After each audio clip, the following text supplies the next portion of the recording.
Oromoon tokko! Oromoon tokko!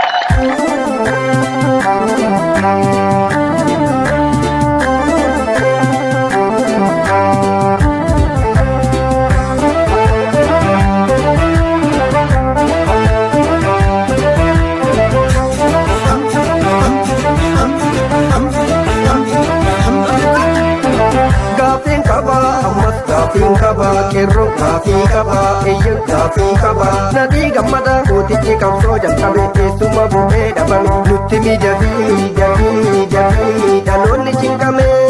Nutti miidhagii dhaloonni cinqame. Gaafiin qaba, ammas gaafiin qaba, hayyuun gaafii qaba, eeyyan gaafii qaba. Nadii gammada goota ijjisaa barbada yaadatte garaan nabada. Gaafadhu malee abbootiin gadaa. Gaafatu malee abbootiin gadaa.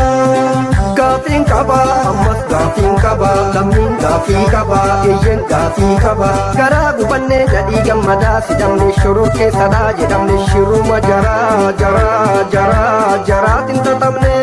Shiruma jaraatiin xaxamne. Gaafiin qaba, ammas gaafiin qaba, qomoon gaafii qaba, eeyyan gaafii qaba. Hayyuun Oromoo meeqatu bahee dhabame lafa dukkanaatti hidhame jarri kun silaa ifatti nuugame. Jarri kun silaa inuma nuugame.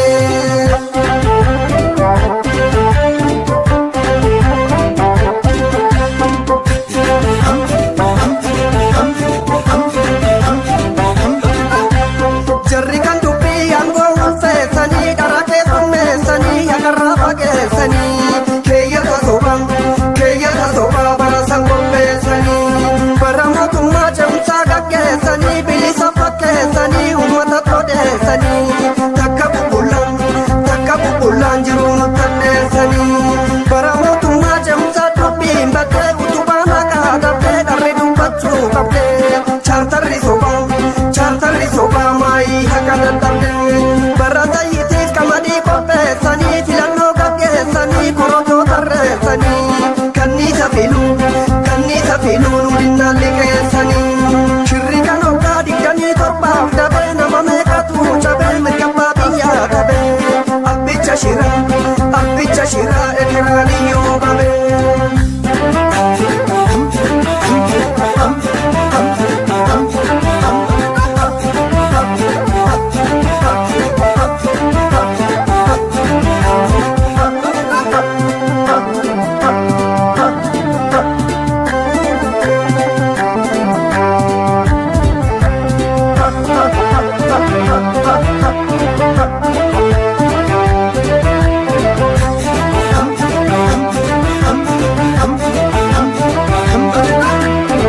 Gaafiin qaba, qeerroon gaafii qaba, eeyyan gaafii qaba. Nadii gammada harka diinatiin qabame keessuma bu'ee dhabame. Nutti ka'ii dhaloonni cinqame.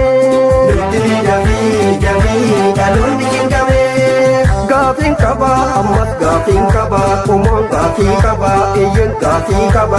Nadii gammada muummichi qabsoo utubee har'a dhimmi isaan utubee gaafadhu malee dhaloonni qubee. Gaafatu malee dhaloonni qubee.